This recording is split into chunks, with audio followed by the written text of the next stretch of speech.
Welcome, welcome, welcome to this November the 14th episode of Sagionic 1027.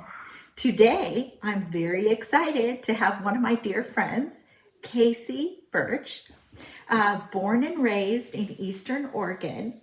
And the first time I met this woman, I fell in love with her.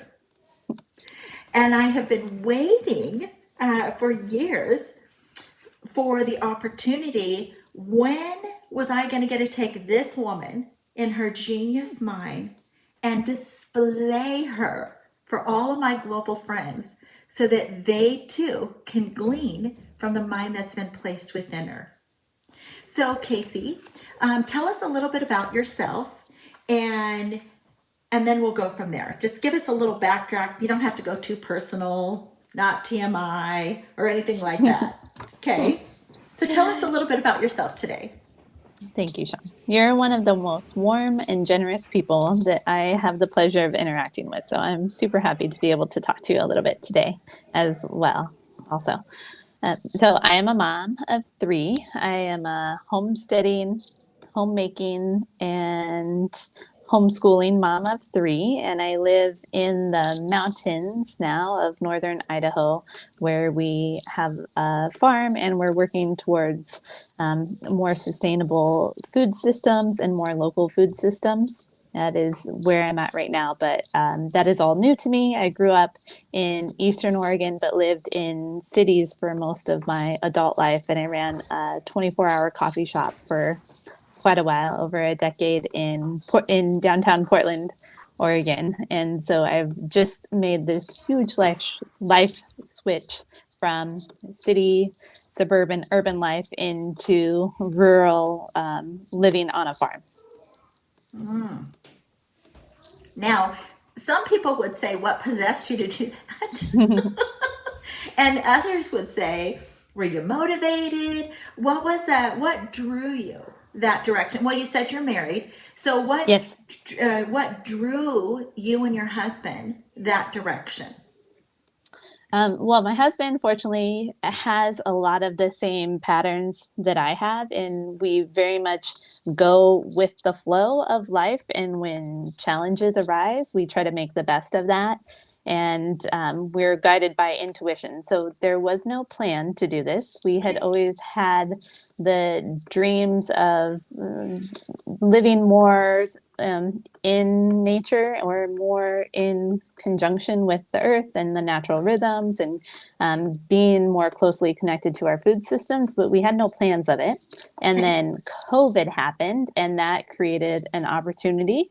It created a challenge and an opportunity. For us, it was a blessing because we were able to go remote with our work. So he worked in tech always, and he was able to go remote with our work. And so one day when we were just sitting at home, I said, what if we left? What if we got in the car and went? And so that night we put our kids, we were coming home from going to a lake that day, and we put our kids in the car, or they were asleep in the back. And he said, well, what if we just go tonight?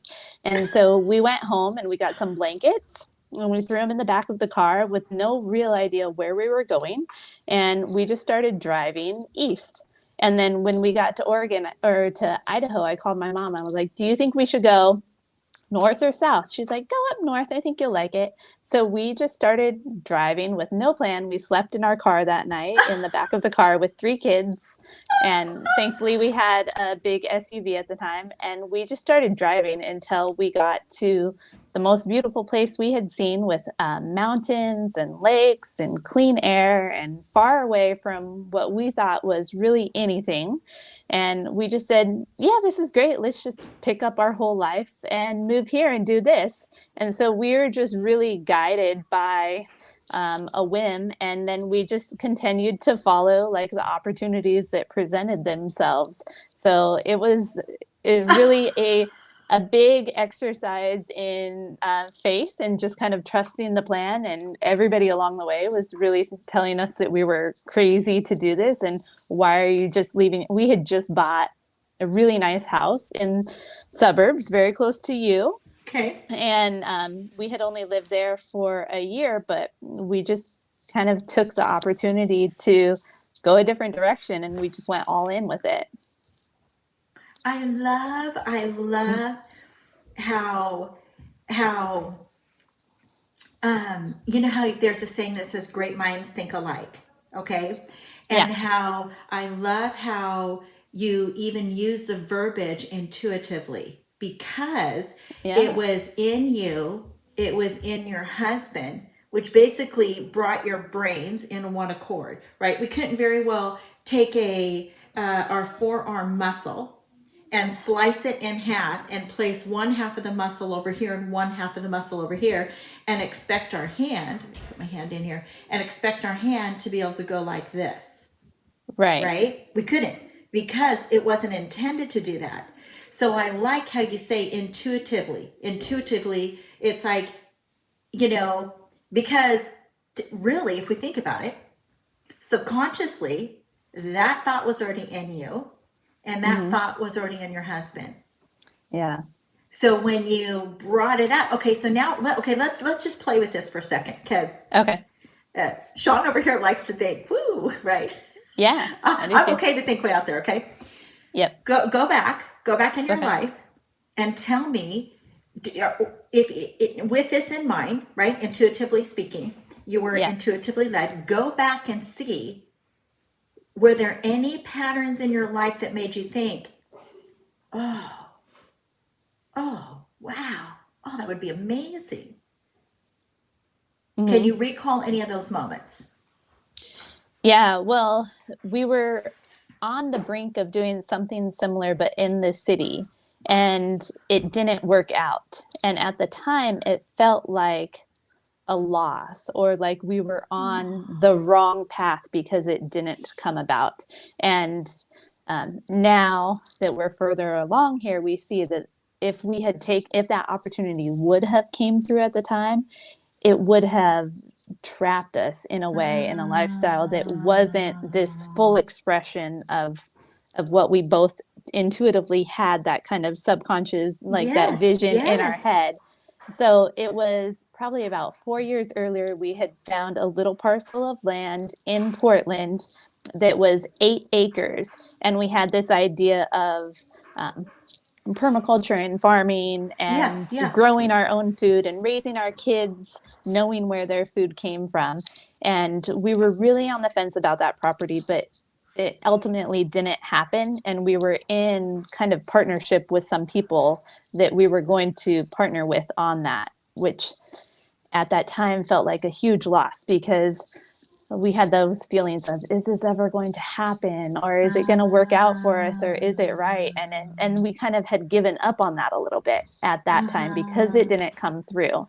And so now looking back, if we would have taken that opportunity, it wouldn't have been the full expression of it. So now here we are 4 years later, when we're more guided by, well, just opportunity and going with the flow rather than trying to push to make it happen at that time.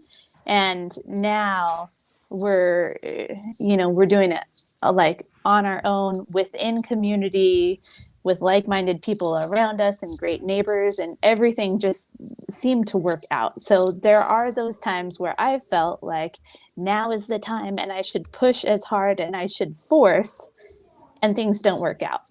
But I feel like things often go smoother when you're a little bit more in that flow and guided by it, and the opportunities present themselves. So that seems to be for me, and I don't think it's just me. I think it's for all of us that it works out that way. When we're pushing too hard, we might be pushing on the wrong doors. But when those opportunities arise and everything is falling into place, if you're in a position where you're ready to make those choices, then you can say yes to those, and you can let things just almost unfold easily in front of you. And Yeah. everything can just fall into place. You know, that's really good. And you've had children. I have Yes. children. Yes. And it made me instantly think of childbirth. Yeah. Okay, now let's think of this for a second. Yeah. And I've heard it said that if you were to place upon a woman right now, Johnny, on the spot, a Mm-hmm. contraction, when you're dilated to a 9, it would cause her to have a heart attack. Wow. That's how intense Is the that pain is. medically speaking? Wow. Medically speaking, it would Wow. give her a heart attack because it's through the building up of the threshold of the pain that the body goes up to be able to endure it. Okay. Another thing is in being in labor, Yeah. men, you can't really identify with this. You'll get over it. Okay. But if we think of this, okay, you cannot push until the body is in a position where the body knows what it's supposed to do next. So the body knows what it's doing in pushing and relaxing, pushing and relaxing, pushing and relaxing, right? And so if we think of like the human mind, right? We don't have to tell ourselves to breathe. Mm-hmm. We don't have to tell ourselves to blink our eyes, right? We don't have to tell ourselves, oh, shoot, Han, remember you're supposed to move when I talk because I'm Greek, right? That was a joke, right? Yeah. Because your body begins to move the way your body was ultimately created to move, correct? Mm-hmm. And so if we're trying to force something that's abnormal or out of sync, you're Mm-hmm. not going to be in that place of like rest or peace. Mm-hmm. So can you talk a little bit more about that, how, because you expounded on this with ouch, it just didn't, and how to pay attention to those signs. Yeah. Well, it like what you're saying about childbirth, especially, it reminds me of the mantra to just allow. Like that was a mantra that I used. Like all of my babies were born at home and they all just came out very peacefully. And the mantra was allow. And also to, if I'm having contractions and I'm feeling that pain and the intensity in my pelvis area, what area can I relax in? Well, I could relax in my toes. And I just remember so distinctly in childbirth, like all I need to focus on in this moment is to allow my body to do what it's designed to do and it's naturally going to do.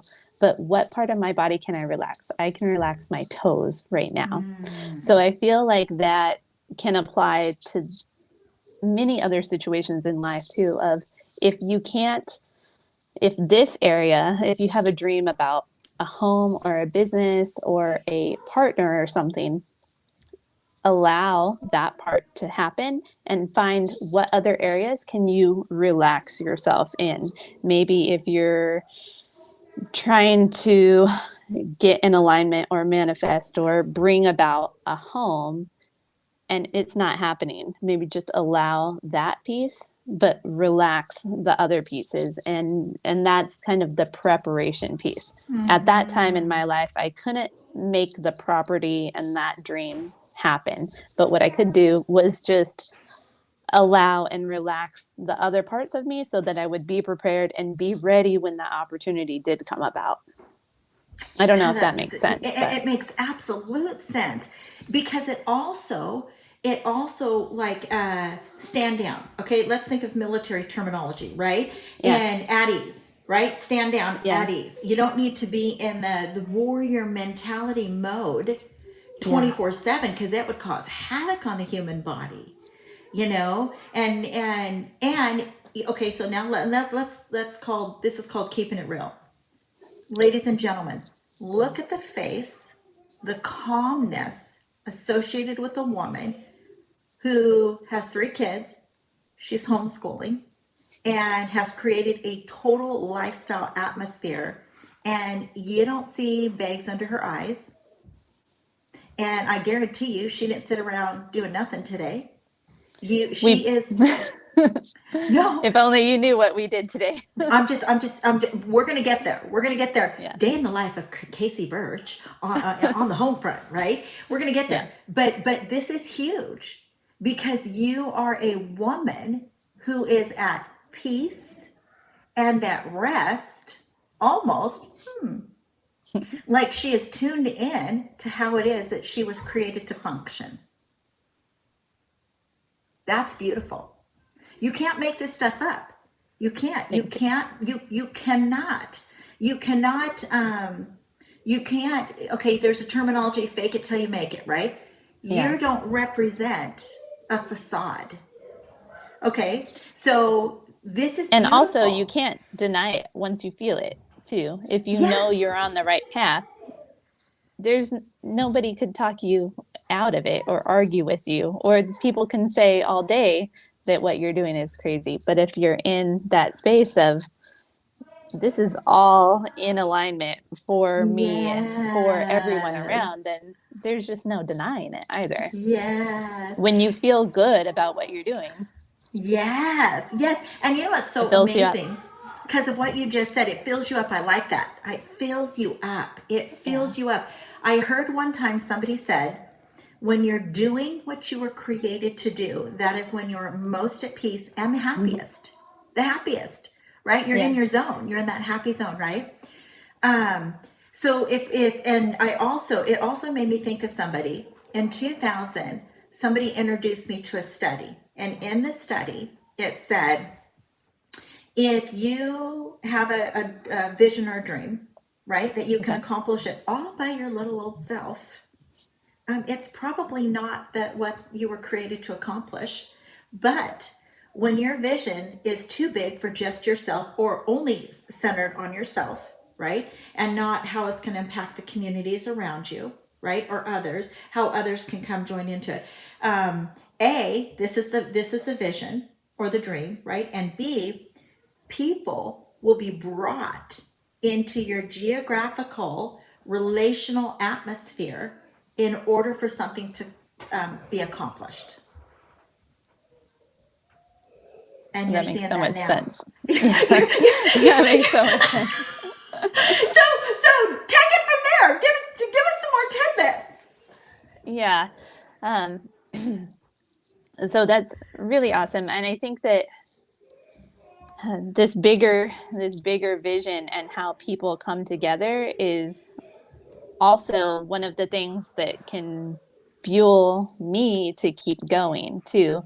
Right now we have um, so a big part of what we're doing is raising animals and we're butchering on our property and bringing that butchering process and people more connected to their food system so that it's more regional, more community based, and people know where their food is coming from. Like we want our kids to know where their food is coming from. They walk outside to the chicken coop to collect their eggs in the morning.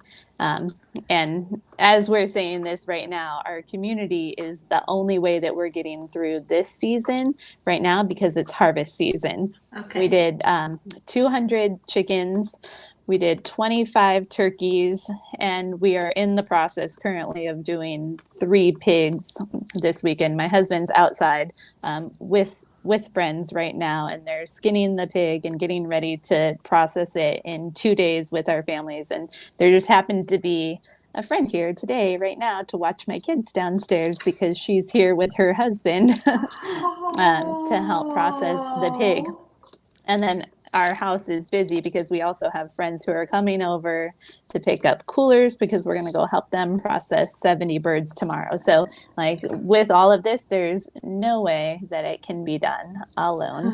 And our community and the people who have just appeared in our life to kind of who are also on this like similar path and Yes. to be able to partner up with it just makes it more enjoyable. It makes it more feasible. It confirms what we're doing because there are other people who are coming from all walks of life as well, That's trying right. to kind of make this shared vision happen of decentralizing the food system, essentially. And Yeah. that's good. And you think of it, um, I was involved in something to make it more vague and not be able to pinpoint within the last couple of years. And there was much opposition that came but I knew that I knew my purpose Yeah. in the situation.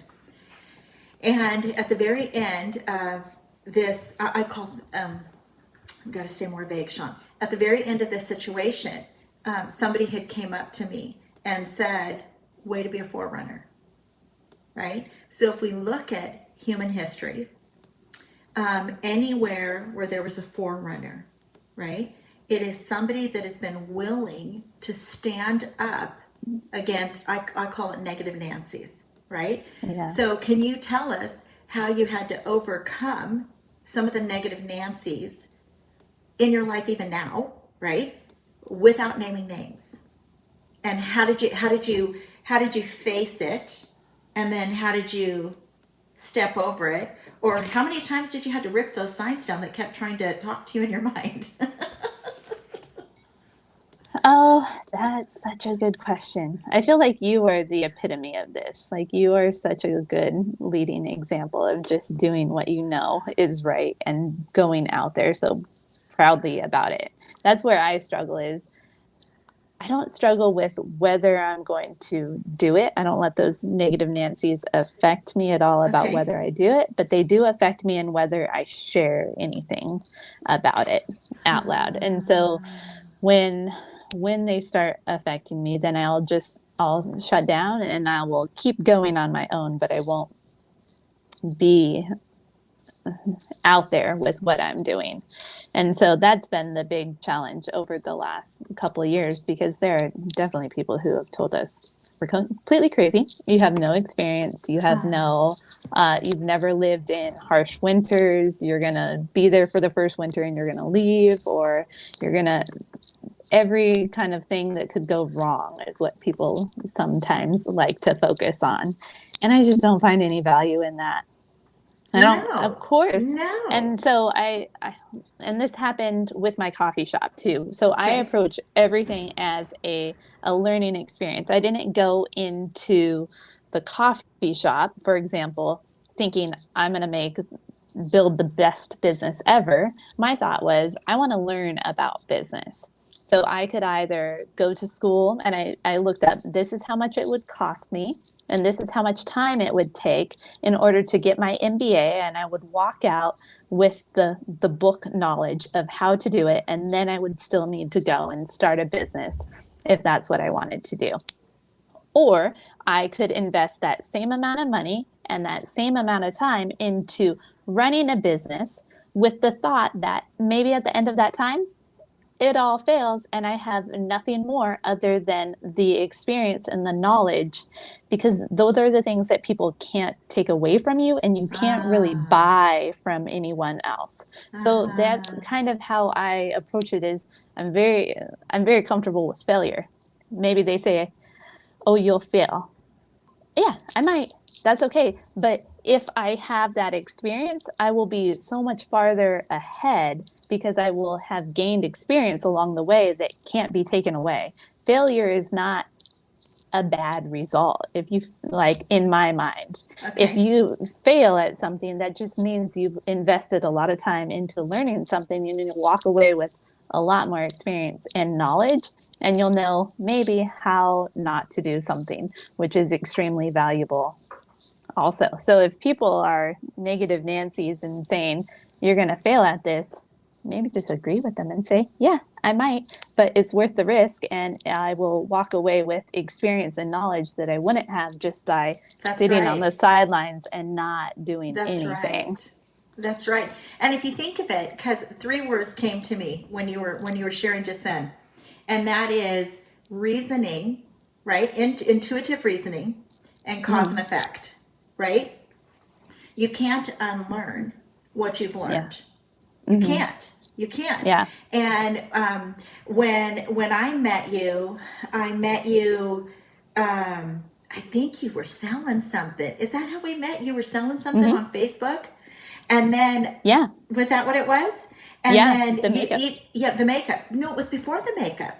You were selling Was it? something, and then you shared the makeup or something. Anyways, Yeah. but I know the makeup finally came in there because learning about the toxics, right? And Yeah. um, just and the effects of it, thinking that your skin is your largest organ. So if Hmm. you are placing something on your skin and that is your body sucking it up, whoosh, I'm having a hot flash. That is your body just sucking it up, right? And so then I would even play with the word failure, right? Hmm. Does failure exist? Okay, I'm being real serious here, right? Is can we like dare to omit the word failure, right? Let's just Yeah. remove the word failure for a second, right? So it would be like saying to a child that is learning to sit up and the child falls over.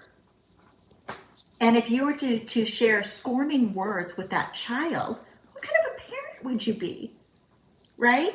Hmm. Instead, Of course. it is like as humans, if we would like remove that word failure, we're going to play with this for a second. Hmm. Okay, let's remove the word failure, right? And we're in a continual learning process, right? So if you try something, okay, like let's look at this piece, even this piece behind me. This piece wasn't the first. My brother did this. Okay, I only have one DNA blood brother. He did this painting. That painting was not the first time he picked up something, right? If you were to Right. see a painting that I have at the top of my stairwell compared to this, and they're 4 years apart, you'd be like, are you kidding me? Right? Like But two different artists, probably, is what it looks like. Yeah. absolutely, absolutely. Like this is a genius, and it's the size of a door frame. It's wrapped around a door frame, so it's a very large Well, it's piece of amazing. art on my wall, right? So if we were just to say, let's just remove it, remove the Yeah. word failure. Well, it used to be you either win or you lose, right? Like that's a common saying that we have. But if you remove lose, I this is what I say to myself is you either win or you learn. Rather than lose, you learn. So you either win or you learn. Either way, you get some value out of it. So that's Yeah, the and spin that that I has like to yes, take away that it's not a yes, loss because no, just like you said, your knowledge cannot be taken away. That's something that changes you and your growth.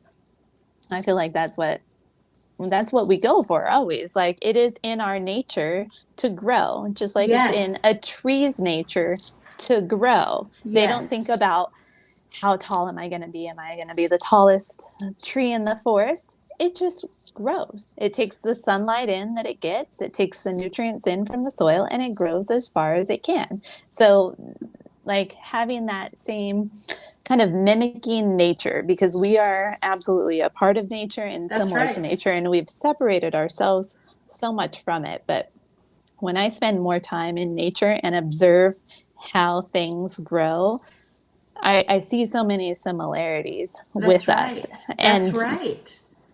being like the tree and not worrying about being the tallest or the best or the fastest or how long you're going to live, but just there to grow in the moment.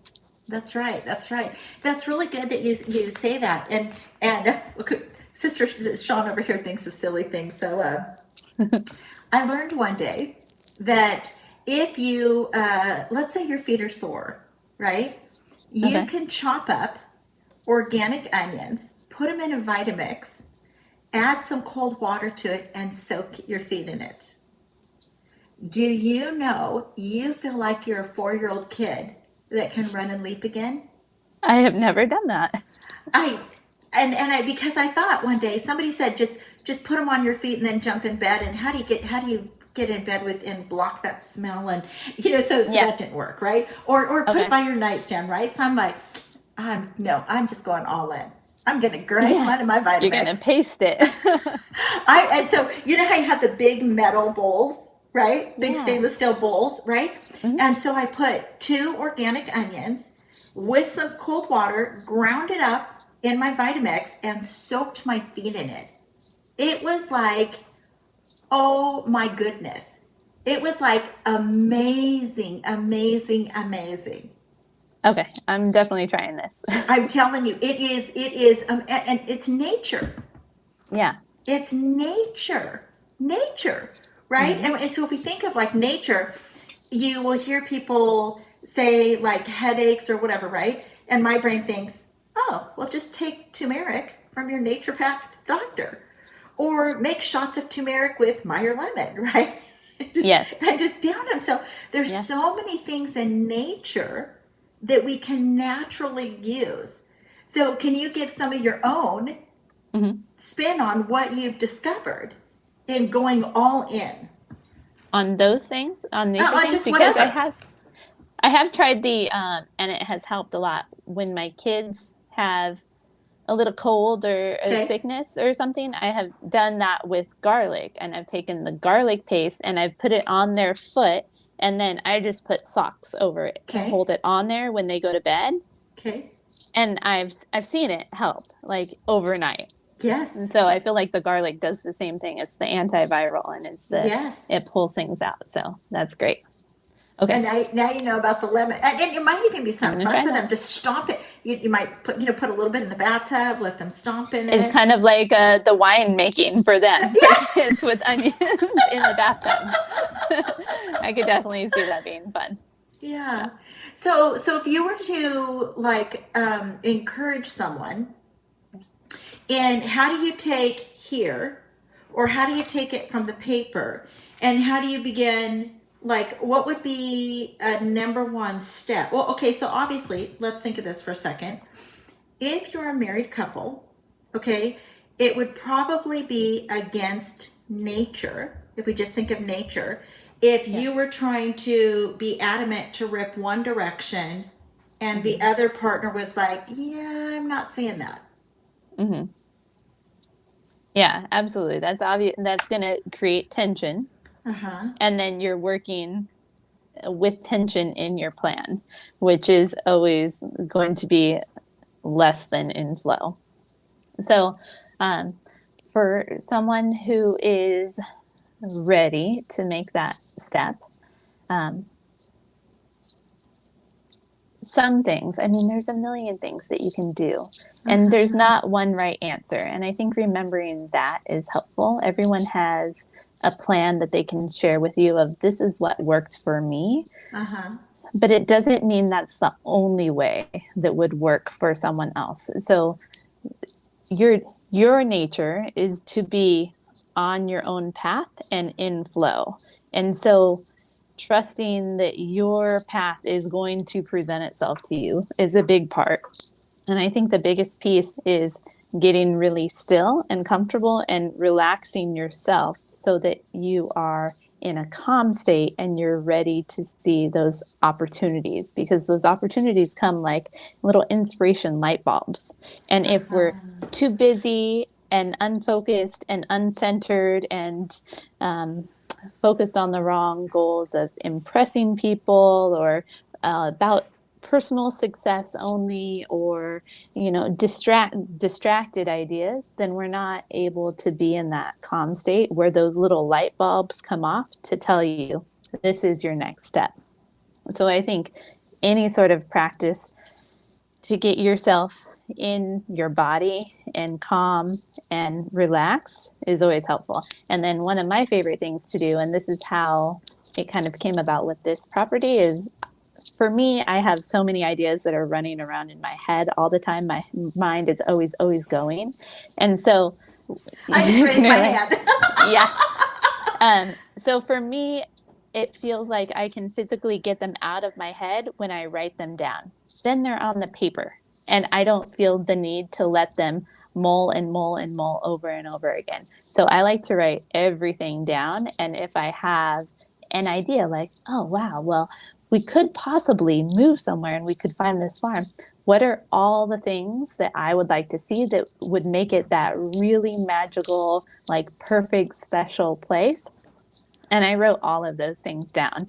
I wanted trees around us. I wanted nice neighbors. I wanted, an area where we could grow food, an area where we could raise animals, and just writing all of those things down and then just kind of gifting that over to here's what it is, here's what I'm Uh-huh. hoping for, and then and then just allowing. And I feel like the allowing and like the waiting and the patience is often the hardest part for me. And like, if you are a doer already and you're Uh-huh. able to make things happen, then you can push to make things happen.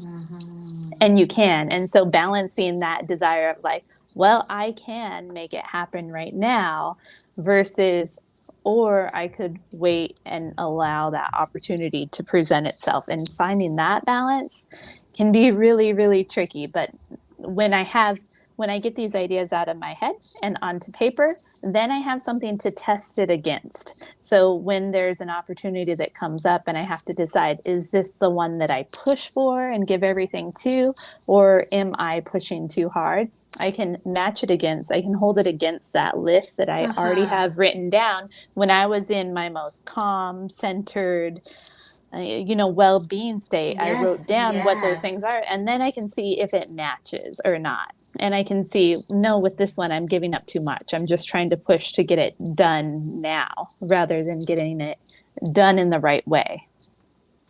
That is so wise. So I want to point on that, but I want to go back just a little further first, okay? Okay. So in other words, if somebody's like flipping through a magazine, if Mm-hmm. somebody is looking at maybe one podcast after another podcast after another podcast, potentially there would be the false desire to try to do something in comparing yourself to somebody else, which isn't going to equate to peace, right? Mm-hmm. Because when you're, and it's so wise for you to write it down, right? Because then you actually see a mirror image, right? Mm-hmm. That has Yeah. came from your creative mind, Mm-hmm. right? So if Because we those think, ideas are someone else's ideas, and we're so susceptible because we are community minded. We're designed to be in relation with other people and in community. So we're naturally wired to take in what other people around us think and feel. That's how we survived in communities for all of human existence. uh-huh, Except for now, we're in this time where we are bombarded with ideas from every different direction, and it's not always the people that know about us and care about our best interest that those ideas are coming in. So we need to have some sort of new way, it's a new problem for humans, to filter out through those ideas, because someone uh-huh. else's idea isn't an idea from divine inspiration. And so when we get real quiet and sit and listen to the divine inspiration that we all have within us, those are the ideas that we want to capture. And the way that I do it is by writing it down on a piece of paper so that I can measure it again later. Uh-huh, that's so good. I know our audience is picking up these nuggets because this is some good, this is good. This is so good because it also, by partnering with the thoughts that come, because creation never stops, right? No. So just, the right now the trees are going naked, right? Yeah. Now the trees aren't like, oh snap, I'm going to be naked, because within them, they know, oh, spring's going to come around the corner. We're going to, nestle in and get a little thicker bark around us, and we needed to get really cold this year because it was really warm and we got to kill off certain bugs and whatnot, right? Yeah. So I think that in many aspects, there has been a delusion where people have partnered with negativism in saying, this is the way my grandfather was, this is the way this person was, this is the way this, and thus stunting growth or creation, literally stunting it, right? Hindering it from moving Mm-hmm. forward. And so this is huge what you're sharing, to partner with divine nature in your brain. Mm-hmm. Well, and so another thing that I'm thinking of that goes right along with this is that we're just recognizing what are our human nature patterns and how do we use those to our advantage rather than to our detriment. And I think that one place that has gotten me hung up a lot of times in the past and probably has got other people hung up is pleasing others. We don't want to outdo someone else, or we don't want to take an opportunity that could be someone else's from we want to please people because that is it's our human survival instinct to please those around us because we are communal creatures where we live together and we need to have those people around us support us and love us and please them.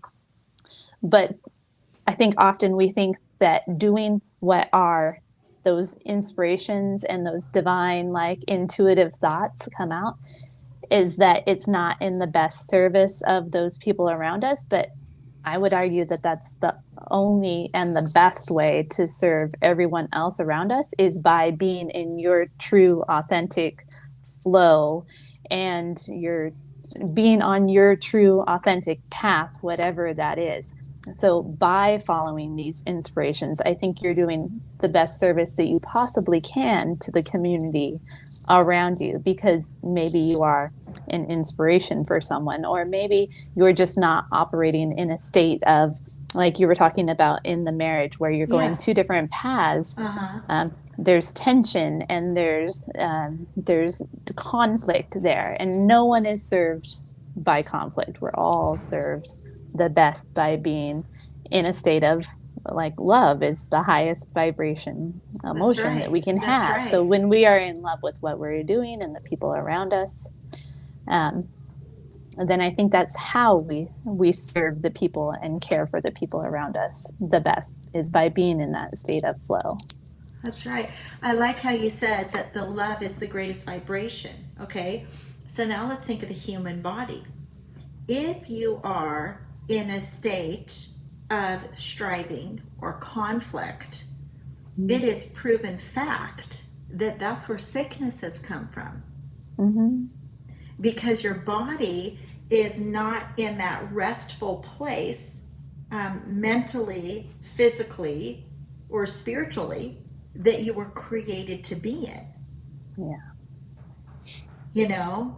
And so if we think of what you've walked out, by being in a place of peace, you've been able to have what I'm not talking perfection, okay? But probably you've functioned in a more optimal state of health and energy by being aware, what you're putting into your body, right? Which is whole foods. Makes a world of a difference, putting whole foods into your body, right? So your body's, it's, can you break that down a little on how that's made a difference? Well, I think that's made all the difference.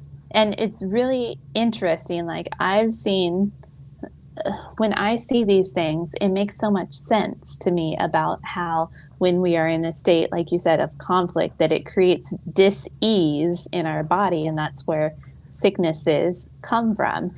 And I just wish that I could find a way to word this or present this to everybody else who doesn't understand it. Like, if I could just get that through to people, that would be, I feel like, the most amazing thing that would change everything for us, because so many people are operating in a place of stress and tension and just busyness and exhaustion all the time.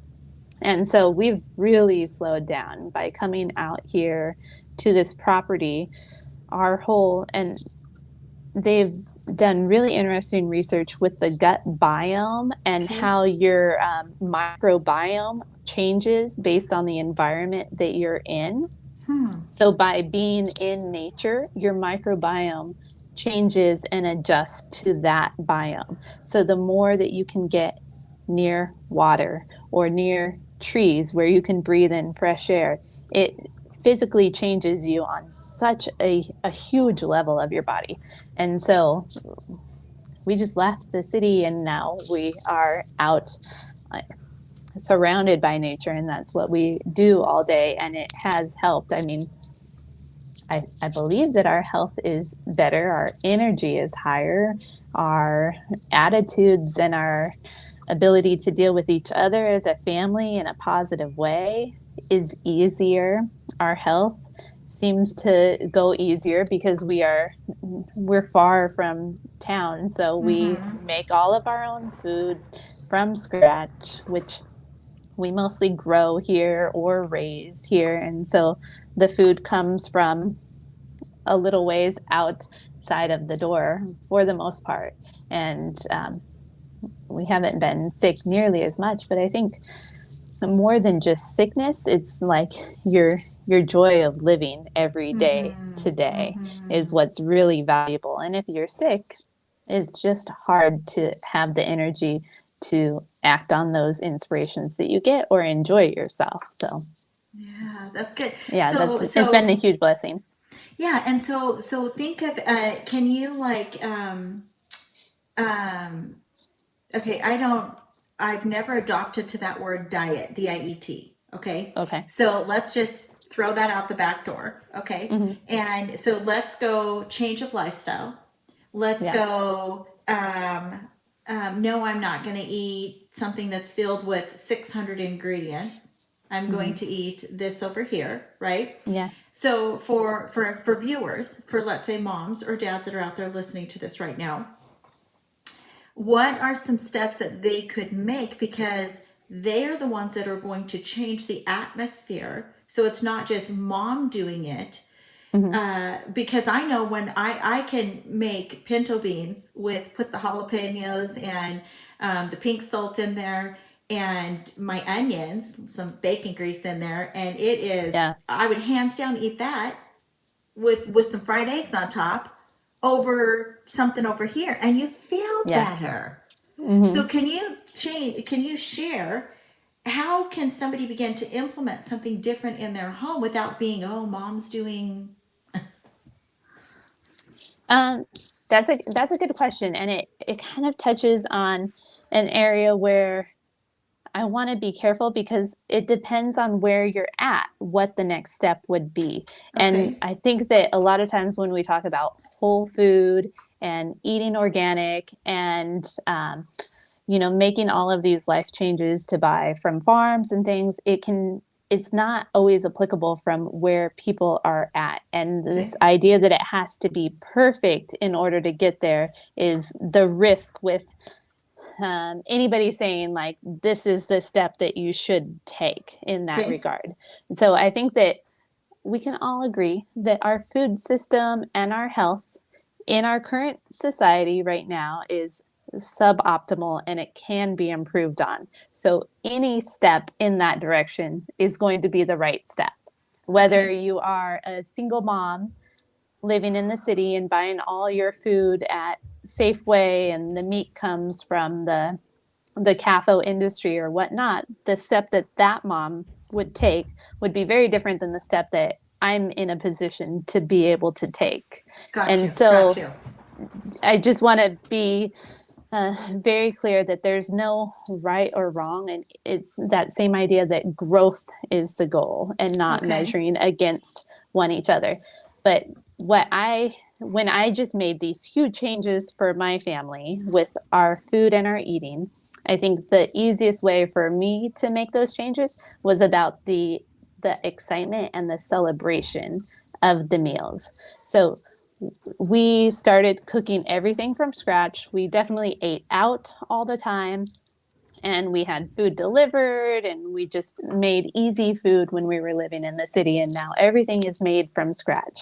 And I know that it's in the positive direction because I can't we saw something the other day out. I think it was some sort of like a muffin or treat when I was out with my kids, and my kids said, "Oh, that looks good, but I'll bet mom could make one better at home. I'll bet the homemade version would be better."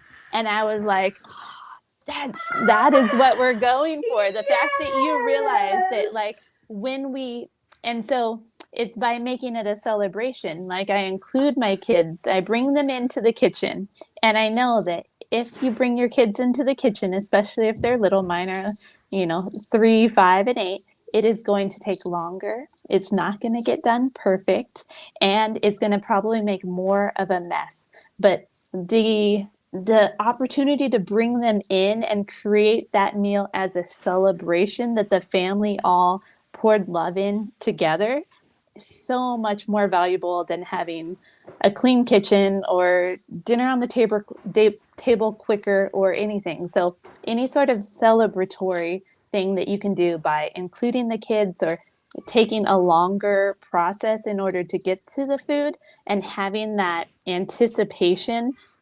We make sourdough bread, and it's a 2-day process in order to get a good Ah, sourdough bread. And there's something about that waiting and realizing we can't just we could just go to the store and get sourdough bread, but that sourdough bread that we make, that my kids measure the ingredients into and we knead by hand, is more celebratory, so it has more that's so value. And good. I believe that there's energy in that. And then That's another right. thing that we do is the candle.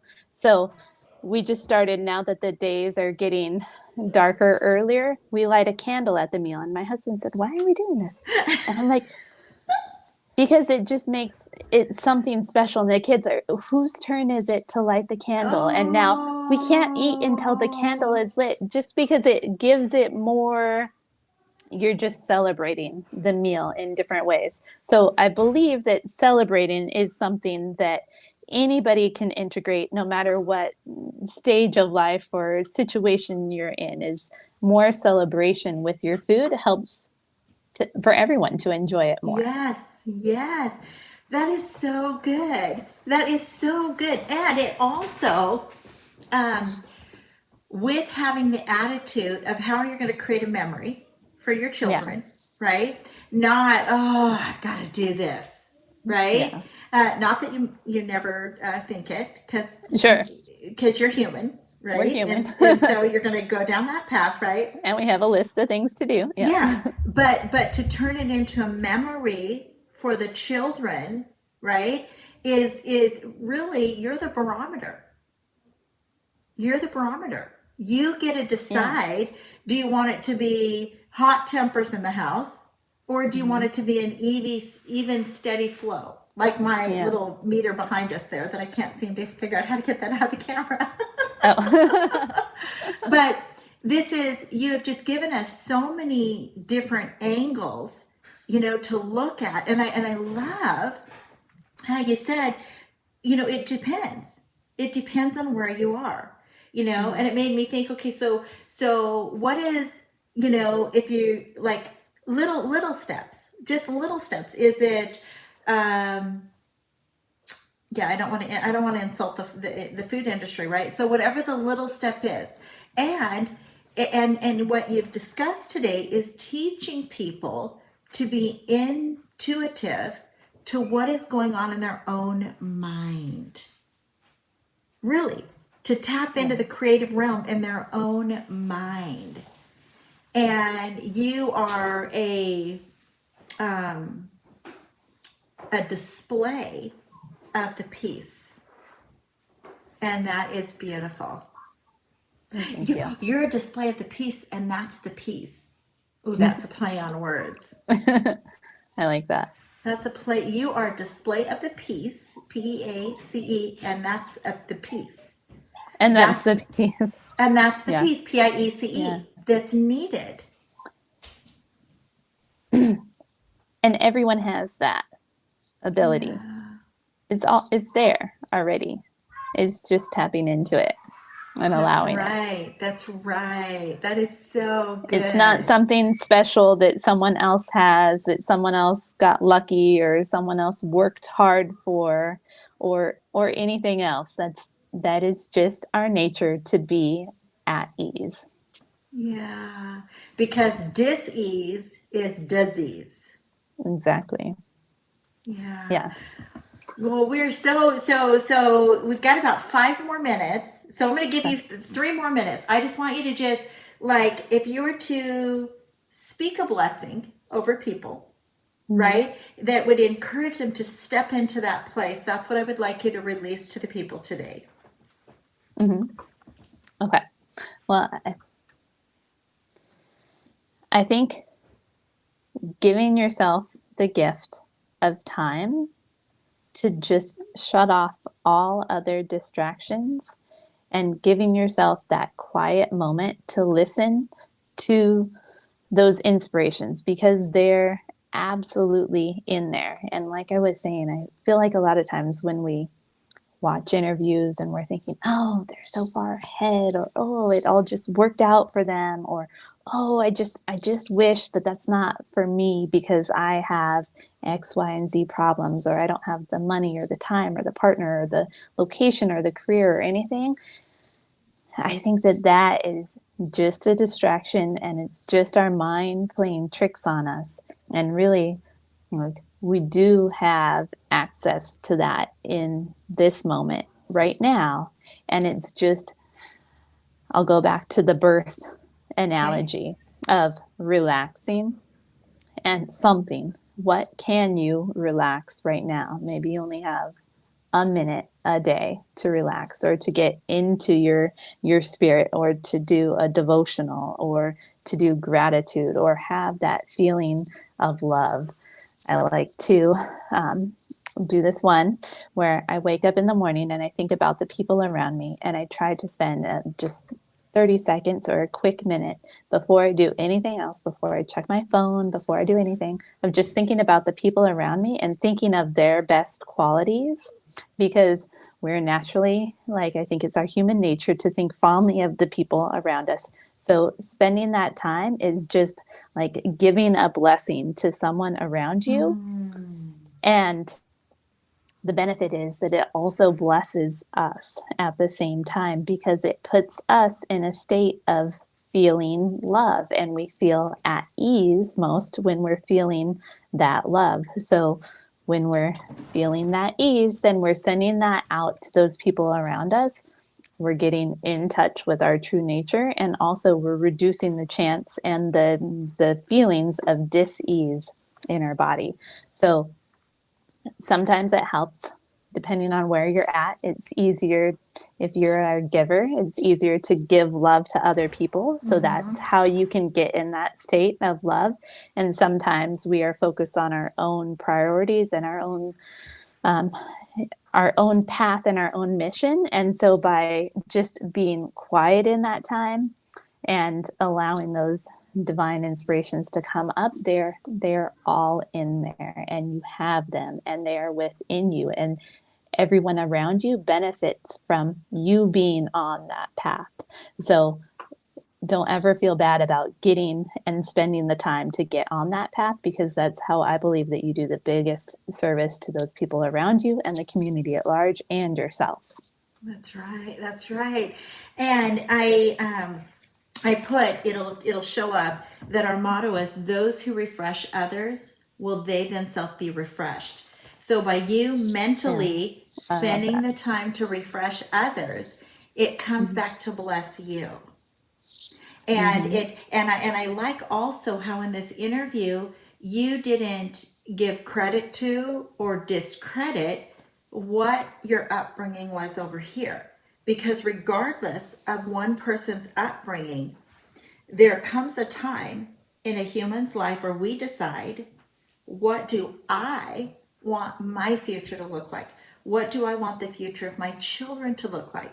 What do I desire the future of my community to look at? Because truth be told, we can all look at screens around us and yell or complain, or we can Yeah. become proactive to be active in the community to activate the community. Now we just became yeast. I like that. And yeast raises, right? We raise It up. rises. Yeah, we Yes. raise up those around us. Yeah. So I just thank you so much for this time today. And I just thank you for what a joy it's been in my life to watch you, and to celebrate with you. And you are a truly a dear friend to me. And I look forward to the day when I get to come to your homestead and work Yeah. alongside of you. I am very So much looking forward to that. yes, I'm so Yes. excited. And so once again, thank you. This is Sagionic 1027. broadcasted here at Be the Best Now Global Headquarters. We are so glad that you joined us today. And remember that those who refresh others will they themselves be refreshed. Blessings. Love that. Blessings. Bye. Bye.